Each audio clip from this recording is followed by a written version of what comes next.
कभी एक दुनिया और थी, बिल्कुल हमारे जैसी ही।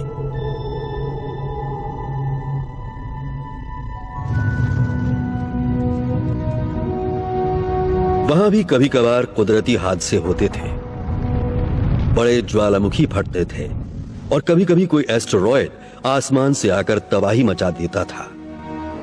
मगर तब भी पहले 1 अरब साल तक वो दुनिया बहुत खुशहाल थी। जब हमारा सौर मंडल जवान था तो शुक्र ग्रह कुछ ऐसा ही दिखता था। फिर वहां का माहौल बिगड़ना शुरू हुआ।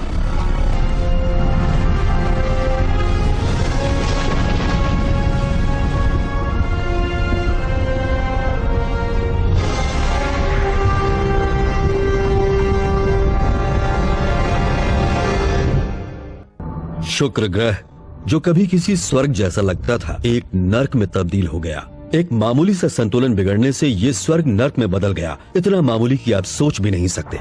एक बार चीजें बिगड़ना शुरू हुई तो फिर सुधर नहीं पाई। ये है शुक्र ग्रह, हमारा सबसे नजदीकी पड़ोसी। आज ये ऐसा दिखता है।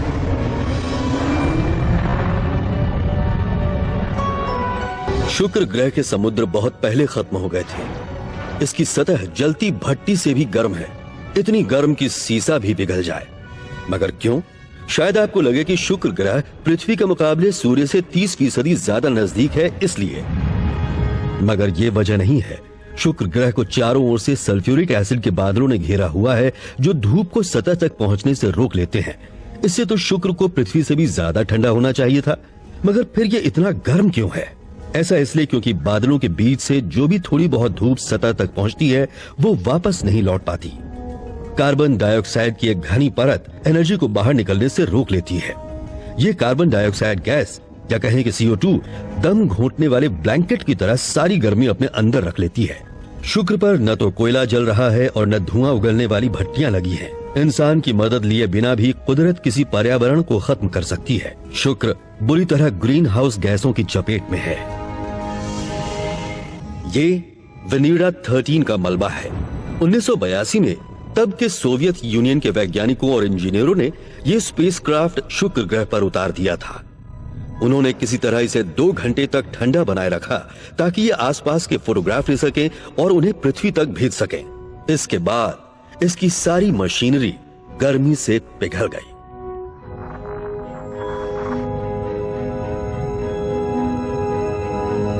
शुक्र और पृथ्वी दोनों के पास शुरू में एक जितना कार्बन था, मगर दोनों बिल्कुल ही अलग अलग रास्ते पर चल पड़े और इन दोनों ही कहानियों में कार्बन का किरदार सबसे अहम था। शुक्र पर तकरीबन सारा कार्बन गैस के रूप में था, कार्बन डाइऑक्साइड के रूप में वायुमंडल में।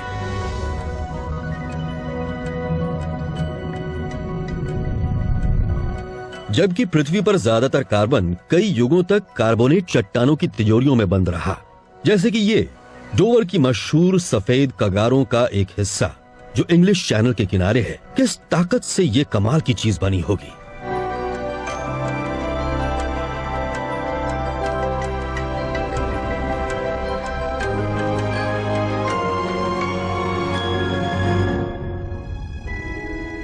ऐसे जीव ने जो सुई की नोक से भी 1000 गुना छोटा है, ऐसे लाखों जीवों ने, एक कोशिका वाले एल्गी ने।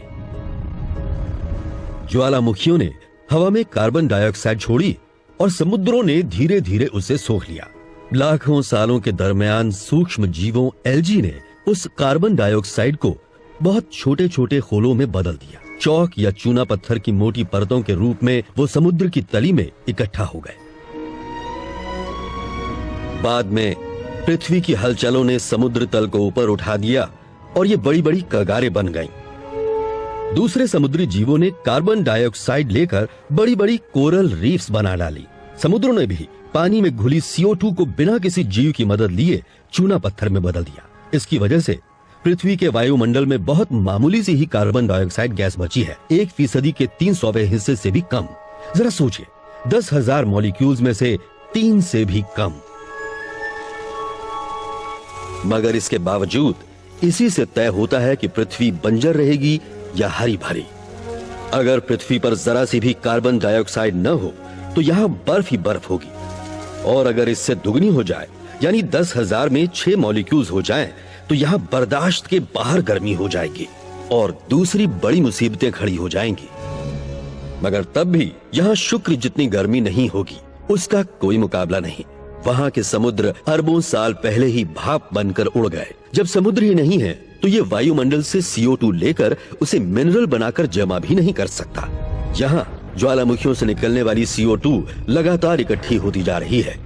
आज यहाँ का वायुमंडल पृथ्वी के मुकाबले 90 गुना ज्यादा भारी हो चुका है और इसमें गर्मी रोक कर रखने वाली कार्बन डाइऑक्साइड के सिवा कोई और गैस बहुत कम है। इसीलिए शुक्र ग्रह एक जलती भट्टी की तरह है जहाँ जीवन संभव नहीं। मगर पृथ्वी इससे अलग है। ये जिंदा है और सांस लेती है, मगर बहुत धीमे। इसकी एक सांस 1 साल में पूरी होती है। पृथ्वी की जिंदगी जंगलों से है और ज्यादातर जंगल उत्तरी गोलार्ध में ही हैं।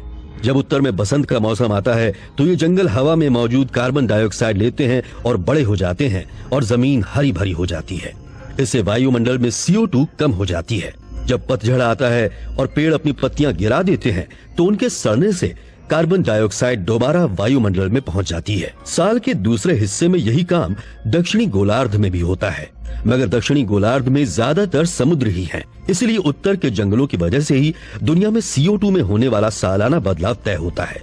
करोड़ों सालों से पृथ्वी इसी तरह सांस ले रही है, मगर 1958 तक ओशनोग्राफर ने वायुमंडल में मौजूद कार्बन डाइऑक्साइड को सही सही मापने का तरीका खोजा। हीलिंग ने पृथ्वी के सांस लेने का तरीका पता किया।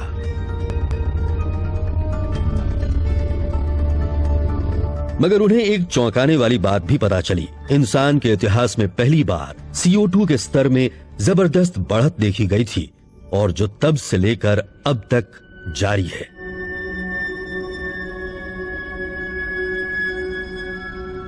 CO2 का ये स्तर उस दौर के मुकाबले बहुत ज्यादा है जब खेती और सभ्यता की शुरुआत हुई थी। दरअसल ऐसी बढ़त पृथ्वी ने 30 लाख सालों में कभी नहीं देखी। ये इतने यकीन से कैसे कह सकते हैं? इसका सबूत पानी में मौजूद है।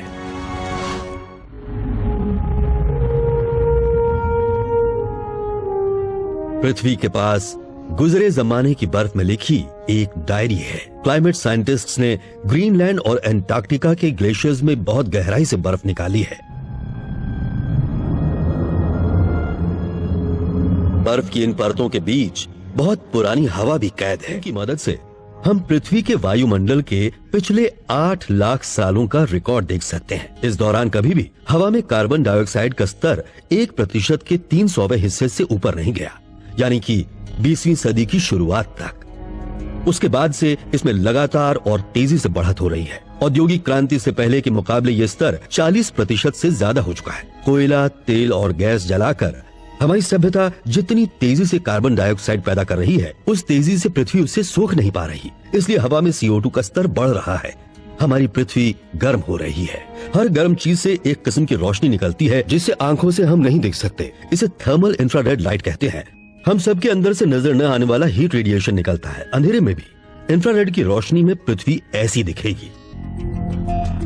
यह पृथ्वी की अपनी खुद की गर्मी है।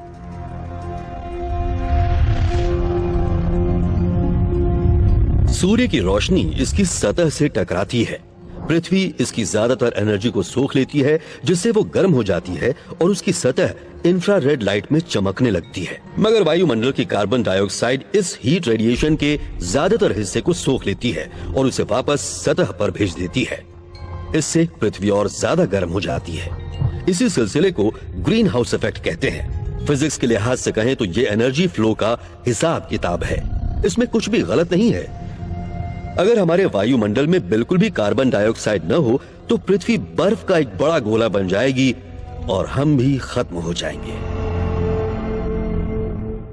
यानी थोड़ा बहुत ग्रीन हाउस इफेक्ट तो अच्छी चीज है, मगर ज्यादा होने पर इससे जलवायु गड़बड़ा जाएगी और हमारी जिंदगी तबाह हो जाएगी। ठीक है, मगर ये कैसे पता कि इसकी वजह हम ही हैं? हो सकता है खुद पृथ्वी की वजह से CO2 बढ़ रही हो।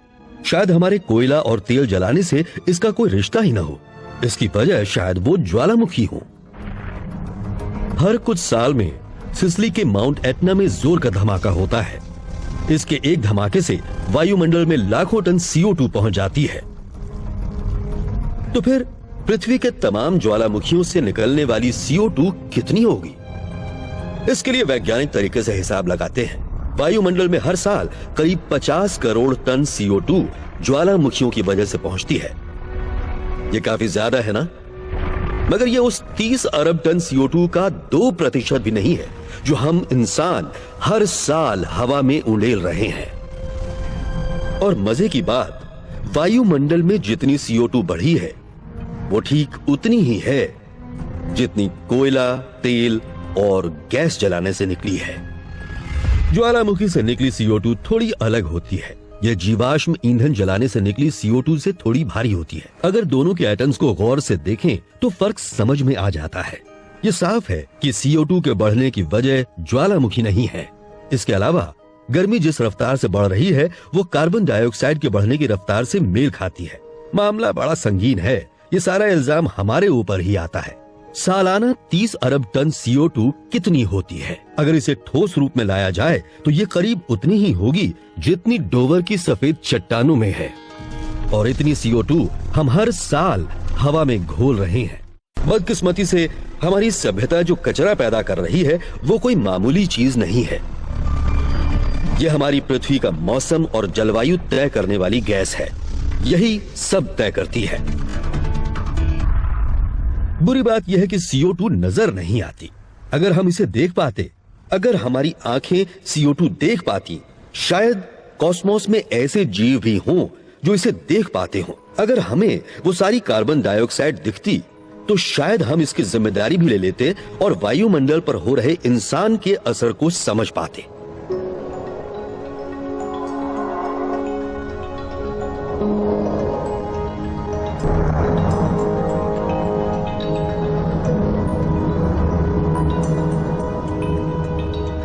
मगर दुनिया गर्म हो रही है। इसका सबूत चारों ओर है। सबसे पहले आप थर्मोमीटर्स को ही लीजिए। दुनिया भर के वेदर स्टेशंस 1880 के दशक से ही तापमान का भरोसेमंद रिकॉर्ड रख रहे हैं और नासा ने उस डेटा का इस्तेमाल करके एक मैप बनाया है जिसमें वक्त के साथ बदलते दुनिया के औसत तापमान को दिखाया गया है। पीले का मतलब है उस इलाके में 1880 के औसत के मुकाबले ज्यादा तापमान। ऑरेंज का मतलब उससे भी गर्म और लाल का मतलब सबसे ज्यादा गर्म। 19वीं सदी के मुकाबले दुनिया अब ज्यादा गर्म है। उस जमाने में हुए दुनिया की अब तक के सबसे बड़े मेले में एक गुमनाम वैज्ञानिक ने इस मुसीबत का एक हल सामने रखा था। आइए मेरे साथ।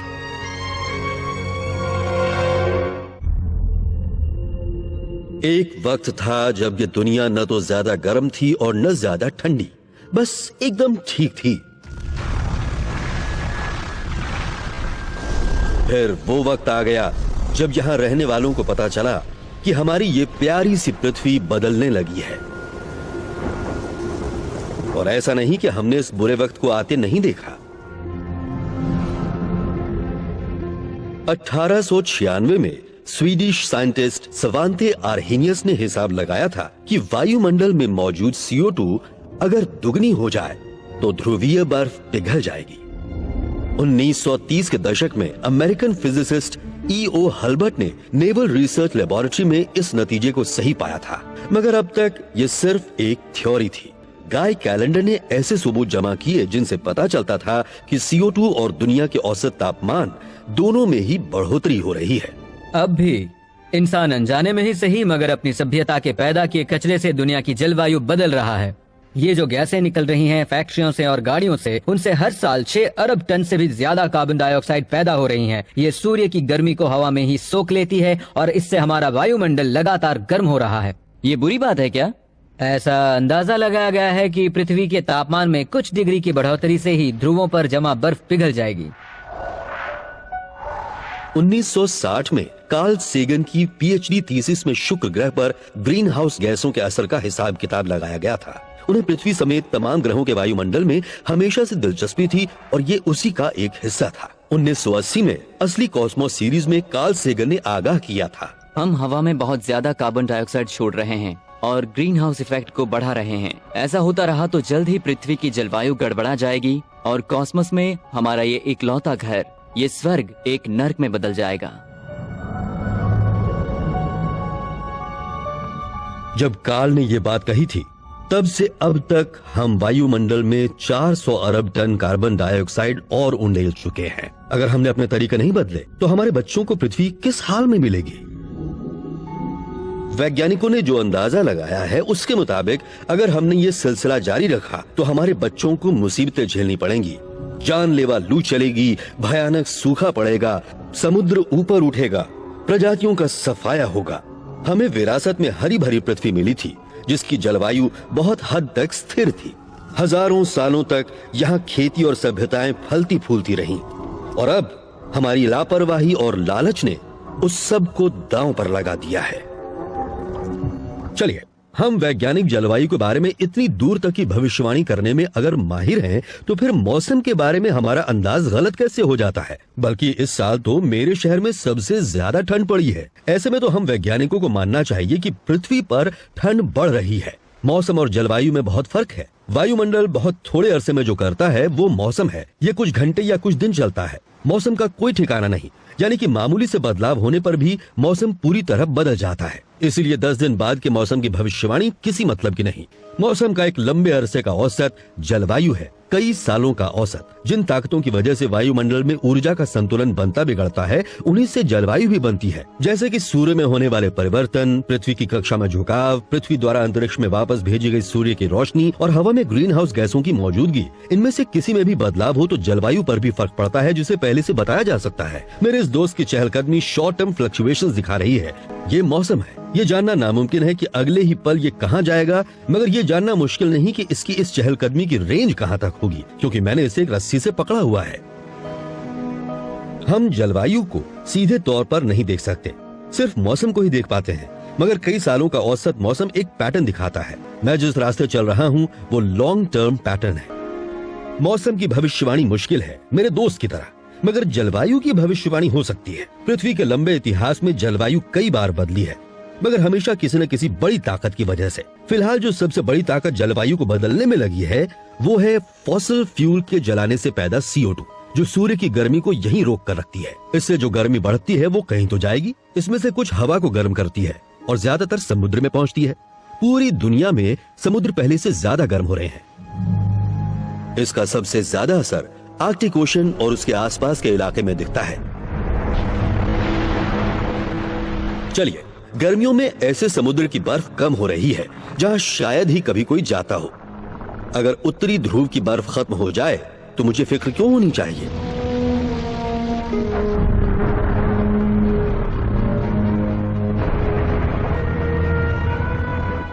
बर्फ पृथ्वी की सबसे चमकदार कुदरती परत है और समुद्र सबसे गहरे रंग की परत। बर्फ सूर्य की रोशनी को रिफ्लेक्ट कर देती है। पानी इस रोशनी को एब्जॉर्ब करके गर्म हो जाता है, जिससे और ज्यादा बर्फ पिघलती है और इससे सूर्य की रोशनी को एब्जॉर्ब करने वाली सतह और बढ़ जाती है। इस सिलसिले को हम पॉजिटिव फीडबैक लूप कहते हैं। अकेली CO2 जिन बहुत सारे कुदरती तरीकों से गर्मी बढ़ाती है, ये उन्हीं में से एक है। इस समय हम आर्कटिक ओशन के किनारे ड्रू पॉइंट अलास्का में हैं।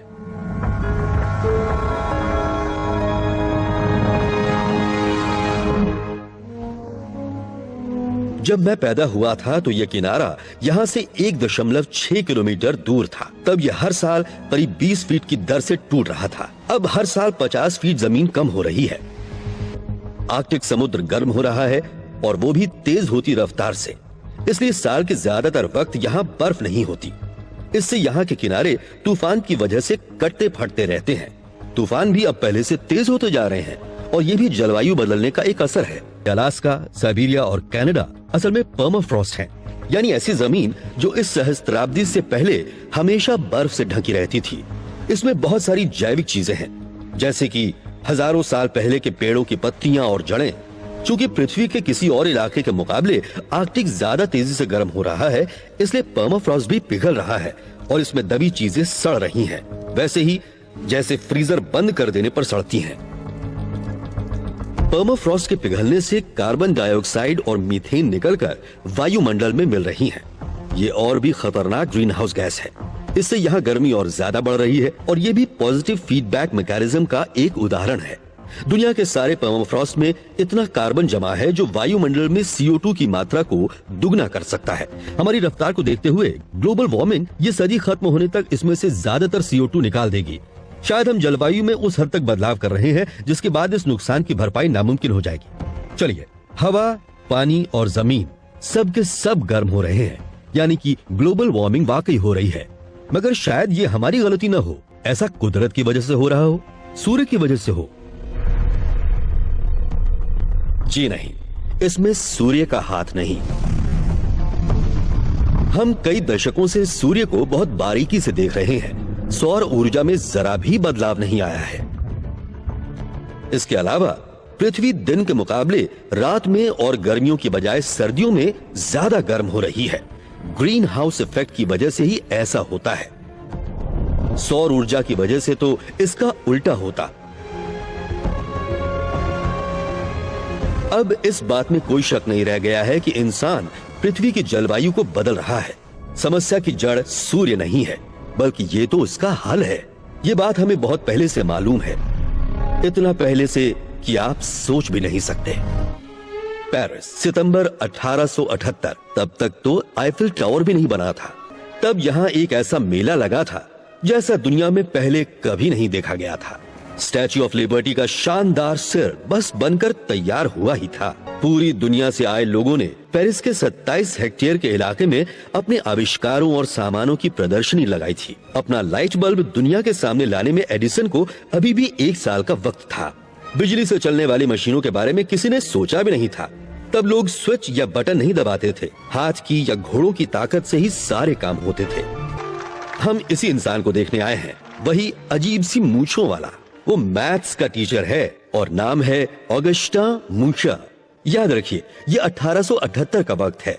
तब गैस लाइट से ही रोशनी होती थी। ऑटोमोबाइल आने में अभी सालों का वक्त था। मगर मूशो यहाँ अपने सोलर पावर कॉन्सेंट्रेटर के जरिए लोगों को हैरान कर रहे हैं। सूर्य पर हम सब का हक है। हालांकि यह हमसे 9.3 करोड़ किलोमीटर दूर है, फिर भी अपनी ताकत का एहसास दिलाता है। मेरा आविष्कार सूर्य से निकलने वाली ऊर्जा को इकट्ठा करता है और उसे मैकेनिकल मोशन में बदल देता है। ये किसी भी तरह की मशीन को चला सकता है या आपके लिए बिजली पैदा कर सकता है, प्रिंटिंग प्रेस चला सकता है या गर्मियों में बर्फ बना सकता है।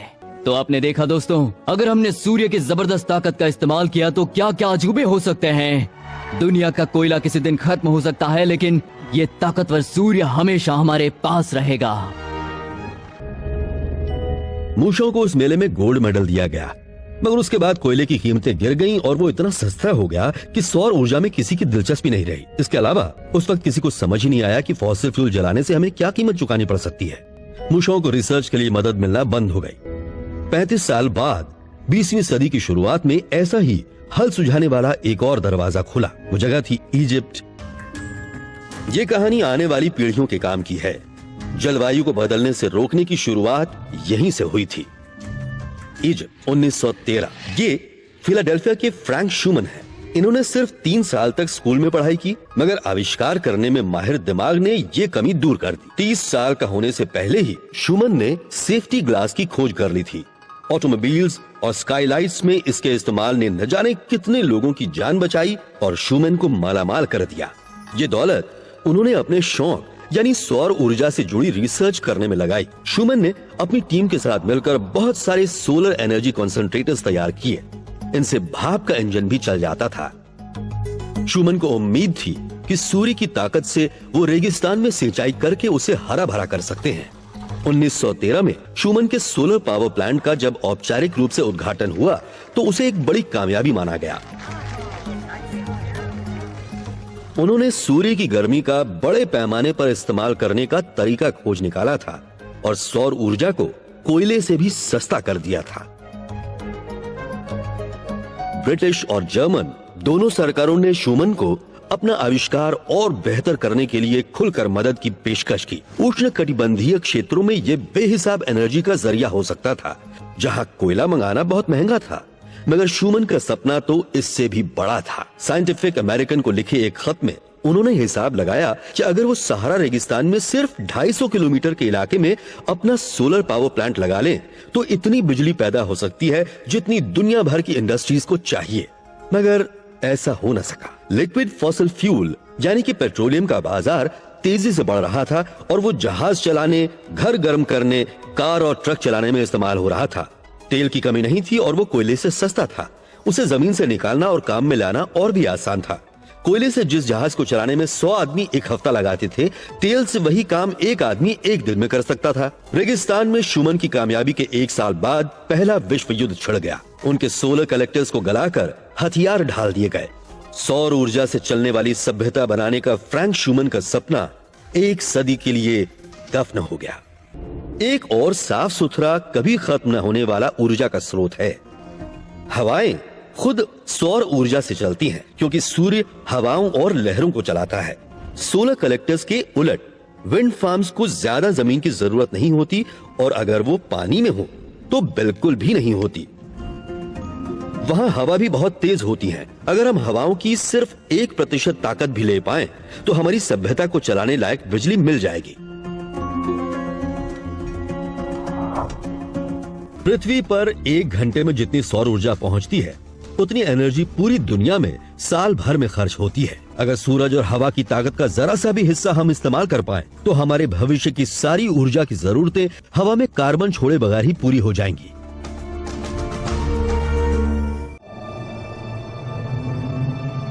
अब भी ज्यादा देर नहीं हुई है। आने वाला कल सुनहरा ही होगा, मगर उसकी क्या गारंटी है। हमारे पूर्वजों ने कितनी ही मुसीबतें झेली हैं। अगर हमने खुद को बदला न होता तो कभी के खत्म हो चुके होते। हमारे पूर्वजों ने बहुत आगे की सोच रखते हुए फैसले लिए और खुद को बदला, तभी हम यहाँ तक आ पाए हैं। इससे पहले भी हम पर बड़ी मुसीबतें आ चुकी हैं, मगर हर बार हमने उनसे बचकर बुलंदियां चूमी हैं। सच तो यह है कि अब तक की सबसे बड़ी कामयाबी हमें अपने सबसे खराब दौर में ही मिली।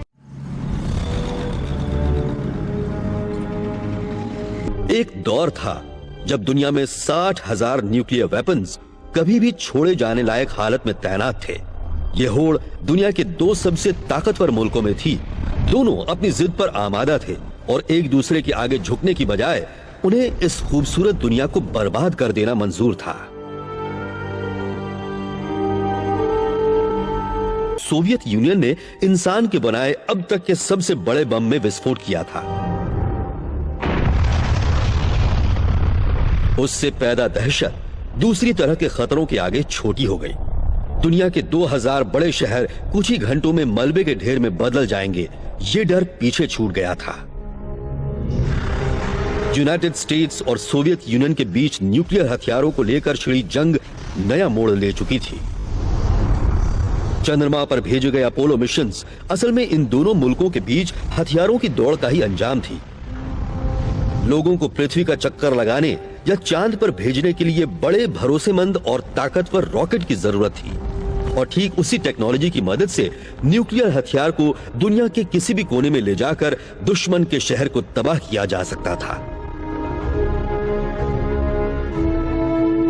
मेरा मानना है कि इस देश को कसम खानी चाहिए कि वो अपना मकसद हासिल करेगा। ये दशक खत्म होने से पहले हमें चांद पर इंसान को उतारना है और उसे वापस पृथ्वी पर लेकर आना है। प्रेसिडेंट कैनेडी के 1961 के इस भाषण ने देश में जोश भर दिया। ये भाषण एक भविष्यवाणी की तरह था। इसमें चांद पर जाने की वैज्ञानिक जरूरतों का कहीं कोई जिक्र नहीं था। चंद्रमा कैसे बना, न तो इस बारे में कोई सवाल था, न वहां से सैंपल लाने की कोई बात कही गई थी। जी नहीं, अपोलो मिशंस तो सिर्फ अपनी ताकत का प्रदर्शन और स्ट्रैटेजिक मिसाइल्स की तकनीक का प्रदर्शन भर थे। मगर चांद पर जाने के दौरान एक मजेदार बात भी हुई। जब वहां से हमने पृथ्वी को देखा तो यह अलग ही दुनिया लगी, हमारी अपनी दुनिया। पहली बार पृथ्वी पर रहने वालों ने पृथ्वी को इस तरह से देखा था जैसी वो वाकई है, एक दुनिया बिना सरहदों वाली और कॉस्मोस के मुकाबले काफी छोटी। वजह चाहे जो भी हो, हमने भारी संसाधन जुटाकर अपोलो प्रोग्राम शुरू किया था, मगर शीत युद्ध के दौर में उसका मकसद बदल गया और उसकी जगह मौत के हथियारों ने ले ली। फिर भी इसने दिखाया कि पृथ्वी एक है और ये कभी भी खत्म हो सकती है। अपोलो मिशन की यही सबसे बड़ी कामयाबी है। जो प्रोजेक्ट जानलेवा होड़ में शुरू हुआ था, उसी ने हमें अपनी दुनिया को पहचानने में मदद की। किस ताकत ने दुनिया का इतना बड़ा कमाल कर दिखाया? ये फिलीपींस के इफुगाओ लोग थे जो सिर्फ हाथ से काम करना जानते थे। करीब 10,000 साल पहले हमारे पूर्वजों ने दुनिया भर में जलवायु में हुए एक और बदलाव से फायदा उठाया। आइस एज में जब इंटरवल हुआ और मौसम खुशहाल हुआ तो उन्होंने खेती का आविष्कार कर लिया। अब उन्होंने भटकना, शिकार करना और खाना जमा करना बंद कर दिया। पिछले 10 लाख सालों से ये सब उनके जीवन का जरूरी हिस्सा रहा था। अब वो एक जगह रुककर खाना पैदा करने लगे। उनके पूर्वजों को कुदरत से जितनी सौर ऊर्जा मिलती थी, खेती के जरिए वो उससे 10 या 100 गुना ज्यादा ऊर्जा इस्तेमाल करने लगे। पूरी दुनिया में लोगों ने घुमक्कड़ी छोड़कर खेती को अपनाया और सौर ऊर्जा का बेहतर इस्तेमाल करना सीखा। इससे सभ्यताओं का विकास हुआ। इस जबरदस्त बदलाव के लिए जी तोड़ मेहनत करने वालों की वजह से ही हम यहाँ पर हैं। अब हमारी बारी है।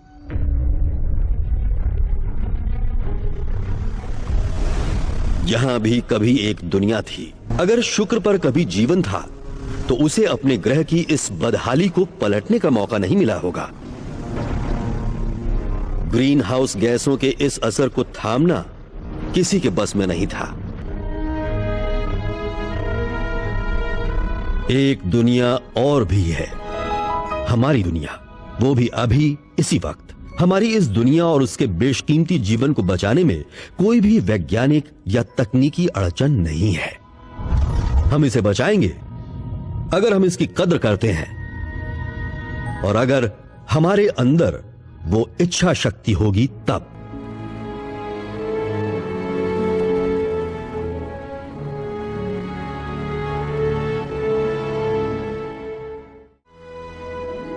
मगर क्यों? कुछ लोग पूछते हैं चांद ही क्यों? हमने इसे अपना मकसद क्यों बनाया है? ऐसे लोग पूछ सकते हैं सबसे ऊंची चोटी पर चढ़ना क्यों जरूरी है? हमने चांद को अपना मकसद बनाया है। हमने चांद पर जाने का फैसला किया है और ये दशक खत्म होने से पहले ही हमें वहां जाना है और कई दूसरे काम भी करने हैं। इसलिए नहीं कि ये आसान है, बल्कि इसलिए कि ये बहुत मुश्किल है।